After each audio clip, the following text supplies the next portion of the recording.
అనవసరంగా పదే పదే చేతగాని మాజీ ఎమ్మెల్యే చెప్పిన మాటలు నువ్వు కూడా విని నువ్వు కూడా పేపర్లు తీసుకొని చదవడం అది కరెక్ట్ కాదు. ఇక్కడ ఏం జరిగిందనేది ఒక్కసారి తెలుసుకోవాలని కూడా చెప్తున్నాం. మరి రెండో రోజు ఏమైందయ్యా మీకు? రెండో రోజున రావచ్చు కదా. ఎక్కడో అక్కడెక్కడో సముద్రంతో తీసుకుపోయాడంట. అక్కడ తీసుకొని పోయి మేము 10:30 11 అయితేనే లేదు నేను ఎలక్షన్ బాయ్కాట్ చేశాను అని. నీ చేతగానితనం కదా అది. ఒక మహిళ 4 సార్లు 3 సార్లు ఓడిపోయినాడు ఆయన. ఆ చేతగాని దద్దమ్మ ఈరోజు ఎంపీటీసీ ఎలక్షన్లో సునీతమ్మ అడ్డుకుంటుందంటావు. ఒక ఆడ మనిషి చేతల్లో నువ్వు అడ్డుకుంటున్నారంటే నీ పక్కన కూర్చుండే నీ మాజీ ఎమ్మెల్యేలు కూడా నవ్వే పరిస్థితి కూడా ఏర్పడుతుంది. చేతగాని మాజీ ఎమ్మెల్యేలు కూడా ఈరోజు ఎంపీటీసీలు తీసుకొని పోయి వాళ్ళు ప్రమాణ స్వీకారం చేయించుకున్నారు. నువ్వేదో తోపు అని చెప్పుకుంటావు, ఇక్కడ చూస్తే తోపు లేదు, జీరో అయిపోయినావు. నువ్వు మాట్లాడతావా ఏమా గురించి? మళ్ళీ పోలీసుల గురించి. పోలీసులు కూడా ఇప్పుడైనా తెలుసుకొని మాట్లాడాలి. ఎందుకంటే మొన్న జరిగినప్పుడైనా ఎస్పీ మేడం గారికి కూడా నేను చెప్తున్నాం, పదే పదే పోలీసుల్ని టార్గెట్ చేసి మాట్లాడుతున్నారు. అమ్మా ఇప్పుడైనా ఎస్పీ గారు మీరు మాట్లాడండి, మీ వాళ్ళకు కూడా మీరు భరోసా ఇవ్వండి. మీరు ఎందుకు సైలెంట్గా ఉన్నారో నాకు కూడా అర్థం కాలేదు. ఒక మహిళ ఎస్పీ వచ్చిందని ఎంతో గర్వపడినా, ఒక మహిళగా నువ్వు గర్వంగా మమ్మల్ని కూడా తలెత్తుకునేలాగా చెయ్యాలి. మీరు ఒక ప్రెస్ మీట్ పెట్టండి. ఏం జరిగింది ఆ రోజు లింగమయ్య దాంట్లో ఏం జరిగింది, ఇప్పుడు ఏం జరిగింది, ఈరోజు జగన్ రెడ్డి ఏం చెప్పారు, పోలీసులు నిజంగా అడ్డుకున్నారా, ఈ విషయాలన్నీ కూడా చెప్పే బాధ్యత ఇది ఎస్పీ గారి మీద కూడా ఉంది. ఇప్పుడు కూడా మీరు నోరు తెరవకపోతే చాలామంది మీరేం పెద్ద ఆఫీసర్లు పైన వెళ్ళిపోతారు, చిన్న పోలీసులు బలైపోతారు తల్లి. ఇప్పుడైనా మీరు ఒక ప్రెస్ మీట్ పెట్టండి అని ఒక ఎమ్మెల్యేగా మిమ్మల్ని కూడా నేను కోరుకుంటున్నాం. ఎక్కడ చూసినా అడ్డుకుంటున్నారు అంటున్నారు. ఏ సాక్షి టీవీలో వచ్చినా పోలీసులను అడ్డం పెట్టి ఎక్కడ పడితే మా వాళ్ళంతా తండోపతండాలుగా వేలాది మంది వస్తున్నారు, అడ్డుకుంటున్నారు అంటున్నారు. రండయ్యా, ఎక్కడ అడ్డుకున్నారు? ఒక్క ప్లేస్ చూపించండి. మీరే సాక్షి ఛానల్ జిల్లాలో ఉండేటువంటి మండలాలు కోటి ఉంటాయంటే అవన్నీ తెచ్చి గొట్టాలు పెడుతున్నారు. అడ్డుకున్నారు. అడ్డుకుంటే మరి ఇంతమంది 3000 మంది ఎట్లొస్తారు? హెలికాప్టర్ దగ్గరికి 3000 మంది పైన ఎట్లొస్తారు అంటున్నారు. పోలీసే అడ్డుకుంటే ఒక్క వెహికల్ కూడా రాదు. జగన్ దిగాల, పోయి పరామర్శించి బండి ఎక్కి పోయే పరిస్థితి ఉండేది. కానీ ఆ పరిస్థితి లేకోకుండా మా నాయకుడు చంద్రబాబు నాయుడు గారు ఆ విధంగా వద్దు, ఎవరికైనా స్వేచ్ఛ ఉండాలా, రమ్మనండి, బందోబస్తు పెట్టండి, పంపించండి అని గౌరవంగా పంపిమ్మనే మా నాయకుడు చంద్రబాబు నాయుడు గారు చెప్పారు. మా నాయకుడే అనుకోనింటే ఈరోజు నువ్వు ఈ మండలంలోకి కూడా అడుగుపెట్టు. మా కార్యకర్తలు మేమే అనుకోనింటే ఈరోజు ఈ మండలంలోకి నువ్వు అడుగు పెట్టవని మరొక్కసారి పులివెందుల ఎమ్మెల్యే గారు కూడా నేను పేరు పేరున కూడా నేను కూడా తెలియజేసుకుంటూ, పదే పదే మీరు అనవసరంగా లేనివి ఉన్నట్టు సృష్టించి మాట్లాడు కూడా అది కరెక్ట్ కాదు. ఏది ఏమైనా ఈరోజు మాట్లాడిన ప్రతి ఒక్క వర్డు పచ్చి అబద్ధాలు తప్ప దాంట్లో ఒక్కటి కూడా నిజం లేవు. నేనే అన్న టీవీ ఆఫ్ చేయండి, ఎన్ని పచ్చి అబద్ధాలు. ఏదైనా కనీసం దాంట్లో నిజాలుంటే 1% అబద్ధం చెప్పినా 99% నిజాలన్నా ఉంటే చూడొచ్చు. కానీ 99% కూడా 100% కూడా అబద్ధాలు తప్ప దాంట్లో ఒక్కటి కూడా. ఒక మాజీ సీఎం అయ్యా నువ్వు పచ్చి అబద్ధాలు మాట్లాడుతుంటే ప్రజలు నవ్వుతున్నారు. ఒక్కసారి మీరు కూడా ఆలోచన చేయాలని, ఏదైనా ఇలాగ వచ్చినప్పుడు మీరు కూడా ఏం మాట్లాడాలి ఏం మాట్లాడకూడదని తెలుసుకొని వస్తే కూడా బాగుంటుందని కూడా చెప్తున్నాం. ఈరోజు వచ్చినది కేవలం పరిటాల కుటుంబం టార్గెట్ చేయడానికి, లింగమయ్య ఫ్యామిలీని పరామర్శించడానికి వచ్చినట్లు వచ్చి ఇంత రాజకీయం చేసి ఈరోజు జగన్ రెడ్డి కూడా వెళ్ళారు. ఏది ఏమైనా మా కార్యకర్తలందరూ కూడా ధైర్యంగా ఉన్నాం. ఎవరు ఎన్ని అడ్డంకలు వేసినా ఏది చేసినా కూడా ఎవరు కూడా భయపడే పరిస్థితులు ఇక్కడ లేరు అని జగన్ కూడా నేను తెలియజేస్తున్నాం. తల్లికి చెల్లికి న్యాయం చేయలేని వ్యక్తి ఈరోజు నా మండలంలో జరిగిన లింగమయ్యకి ఏమి న్యాయం చేస్తారనేది ఒక్కసారి సూటిగానే ఆయన కూడా నేను అడుగుతున్నా. అన్న మా నాన్న చనిపోయాడు, నాకు న్యాయం చెయ్యండి అని 2 చేతులు ఎత్తి జోడించి ఒక సునీతమ్మ జోడించి అడిగితే కూడా ఆ తల్లికి నువ్వు న్యాయం చేయలేని వ్యక్తి ఈరోజు లింగమైకి నువ్వు ఏం న్యాయం చేస్తావయ్యా అని ఆయన్ని కూడా ఈరోజు నేను అడుగుతున్నా. ఇంకొకసారి ఎక్కడన్నా నువ్వు పోయినప్పుడు జై జైలు పలికించుకుంటూ ఎవరైనా చనిపోతే ఆ కుటుంబంతో ఏ విధంగా కూర్చొని పరామర్శించాలనేది కూడా తెలియని వ్యక్తి నువ్వు అని కూడా చెప్తున్నా. ఎందుకు వస్తాయో నవ్వులు? చావు అయిపోయి 9 రేపు దినమంట. ఈరోజు తను కూర్చొని నువ్వు ముందర మాట్లాడుతూ వెనక నీ వాళ్ళంతా కిలకిల నవ్వుతారా?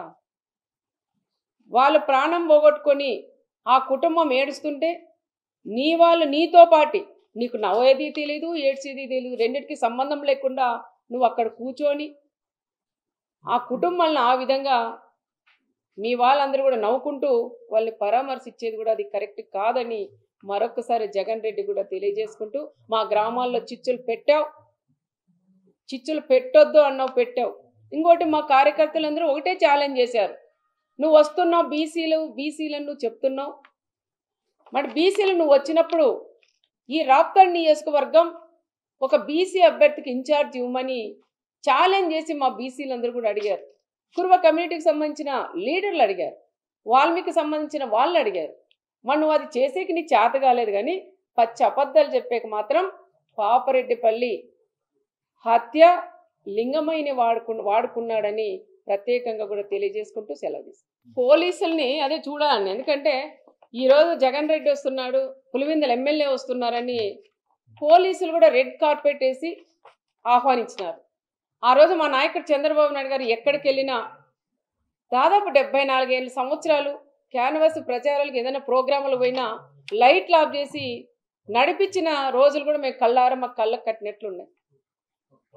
ఆ విధంగా మేము కూడా చేయకోకుండా జగన్ రెడ్డి వచ్చినప్పుడు రెడ్ కార్పెట్ వేసి పోలీసులను ఎక్కడ ఇబ్బంది లేకోకుండా వచ్చిన వాళ్ళ కార్యకర్తలు కూడా పంపించమని చెప్పిన నాయకుడు మా నాయకుడు చంద్రబాబు నాయుడు గారు.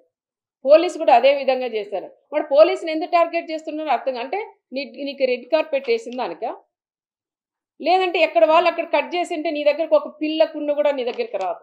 ఆ విధంగా చేసే శక్తి మా అన్న చంద్రబాబు నాయుడులో ఉంది. మరి ఈరోజు పదే పోలీసులు కూడా చేస్తున్నారు. ఒక ఎస్ఐ నుండి ఒక బీసీకి సంబంధించిన ఒక ఎస్ఐని ఆయన ఎందుకు టార్గెట్ చేసినారో అర్థం కాల. ఆయన పదే ఒక మాజీ సీఎం లెవెల్లో ఉండే వ్యక్తి ఒక బ్రోకర్ అంటాడు, ఒక ఎస్ఐ వచ్చి మన వీడియో కాల్లో మాట్లాడించినామంటారు. మన ఆ ఎస్ఐ కూడా ఎన్ని కష్టాలు పడుకొని చదువుకొని తల్లిదండ్రులు కూడా ఎంత కష్టాలు పెట్టి చదివించింటారు. ఒక ఎస్ఐ అయితే ఎస్ఐది ఏముంటుందండి, పై స్థాయి వాళ్ళు ఏం చెప్తే చేసేవాళ్ళు. ఆ ఎస్ఐని ఏదో రకంగా ఆ తోపు చెప్పిన మాటలని విని ఆ ఎస్ఐని ఏదో రకంగా సస్పెండ్ చేయించాల. నీ గవర్నమెంట్లో ఉన్నాడు, 5 ఏళ్ళు ఆయన్ని పక్కన పెట్టేశావు. మళ్ళీ ఈ గవర్నమెంట్లో ఆయన కరెక్ట్గా జాబ్ చేస్తుంటే ఈ రకంగా మళ్ళీ వీడియో కాల్లో మరి ఒకరితో పలికిచ్చు. నువ్వు ఒక అబద్ధం చెప్పేది కాదు, వీడియో కాల్లో మాట్లాడిచ్చాడు ఎస్ఐ అని చెప్తున్నావు. మరి ఒక్కరితో అయినా మీరు పలికించగలరా? అనవసరంగా మీరు పోలీసుల మీద కూడా పోవడం అది తప్పు అని చెప్తున్నాం. ఇప్పుడైనా జిల్లా ఎస్పీ గారు కూడా పదే చెప్తున్న జిల్లా ఎస్పీ గారికి, మొన్న జరిగినప్పుడు పెనగొండలో అదే ఎస్ఐని డిఎస్పీని సిఐలంతా మాజీ ఎమ్మెల్యే తోపు ఇష్టానుసారం మాట్లాడినారు, అమ్మల్ని అక్కల్ని తిట్టారు. మరి ఆ రోజే ఎస్పీ గారు స్పందించి పోలీసులు ఈ విధంగా అరిశారని సీరియస్నెస్ తీసుకొని సీరియస్గా ఏదైనా వార్నింగ్ ఇచ్చింటే ఈరోజు ఇంతవరకు వచ్చేది కాదని నేను ఎస్పీ గారికి కూడా చెప్తాను. ఇప్పుడైనా తల్లి, ఇప్పుడైనా మీరు మేల్కొని, పోలీసు కూడా మీ ద్వారా మీ నుంచి మీరు పెద్దలు అయిపోతున్నారు. కింద ఉండే వాళ్ళు, కింద స్థాయి వాళ్ళు ఎస్ఐలు సిఐలు కానిస్టేబుల్ ఉన్నారు, వాళ్ళందరూ కూడా ఇబ్బందులు పడుతున్నారు. వాళ్ళకు ఒక భరోసా ఇవ్వండి, ఒక ధైర్యం ఇవ్వమని మన ఎస్పీ గారికి కూడా నేను తెలియజేస్తున్నాను. పోలీసులు ఉద్యోగస్తులు ఎవరైతే ఉన్నారో వాళ్ళు బట్టలు ఉడిస్తానో ఒకసారి, లేదంటే ఉద్యోగాలు ఉడిస్తానని చెప్తున్నారు. ఇవాళ నాకు కనీస భద్రత కల్పించలేదు, అందుకే హెలికాప్టర్ కూడా సాంకేతికలో అంటే విండ్షీల్డ్ ఏదో డ్యామేజ్ అయింది, బై రోడ్ డ్యామేజ్ చేసుకొని వచ్చి ఉంటాడు ఆయనేను. వైసీపీ నాయకులు చెప్తున్నారు, వైసీపీ నాయకులే భద్రత లేదు మా జగన్ కి అంటే హెలికాప్టర్ ఏమైనా పగలగొట్టామా మేము? వాళ్ళకి అంటే ఆయన మాట్లాడేది చిన్నపిల్లోడా పెద్దోడా సీఎమ్మా మాజీనా ఏమో అర్థం కావట్లేదు. ఆయన ఒక పులివెందుల ఎమ్మెల్యే, ఆయన అంతమంది పోలీసుని పెట్టాల్సిన అవసరం లేదు. ఒక ఎస్ఐ, ఒక 4 కానిస్టేబుళ్ళు, ఒక సిఐ ఉంటే చాలు. ఇంతమంది మా వాళ్ళు కూడా, మా డిపార్ట్మెంట్ కూడా అతి ఉత్సాహంగా 2 ముగ్గురు ఎస్పీలని డిఎస్పీలు, సిఐలు అక్కడ చిత్తూరు జిల్లా, మన కర్నూలు జిల్లా, అనంతపురం జిల్లా మొత్తం పోలీసులు అంటే తెచ్చి ఒక ఎమ్మెల్యేకి మేము వెళ్తుంటామండి ప్రోగ్రాంలకు, అంత ఇస్తారా మాకు బందోబస్తు? ఒక డిఎస్పీ, ఒక ఎస్ఐ, ఒక సిఐ, కానిస్టేబుల్ ఉంటే కూడా ఈరోజు ఆ ప్రోగ్రాం అయిపోయింది. ఇది అతి ఉత్సాహంతో మా పోలీసులు కూడా అతి ఉత్సాహంతో రెడ్ కార్పెట్ వేసి వాళ్ళు ఆహ్వానించారు.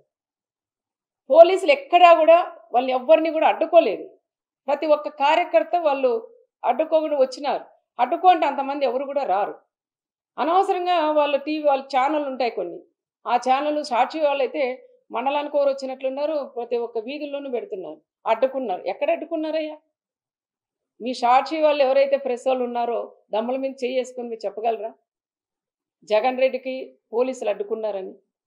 పోలీసులు అడ్డుకున్నారని అది జనాలు రాక ఆ రకంగా కూడా చెప్పుకున్నారు. రెండోది వచ్చేసి హెలికాప్టర్ ఏదో అర్థం చేయలేదు, ఎవరు తెలుసు అది? ఇంకా దాంట్లోకి ఎక్కినాక పరిటాలలో దాన్ని పగలగొట్టినాడని ఆ తోపు చెప్పలేదు. ఇంకా చెప్తాడేమో అది కూడాను, ఏదో పైనింటి రాయి ఇసిరిందాయమ్మా దానికి ఇది పోయిందని. నీకు తెలియదు హెలికాప్టర్ ఎట్లా ఉందనేది? అదే పనిగా నువ్వు రోడ్డు మీద పోవాల, బై రోడ్ ఇట్లని జనాలందరికీ ఇట్లా చేతులు పోవాలన్న ఆలోచనతోనే హెలికాప్టర్ చూపిస్తూ ఆయన ఈ విధంగా రోడ్ మ్యాప్ పోయినాడు. కానీ పోలీసులకి దీనికి ఎటువంటి సంబంధం లేదు అని చెప్తారు.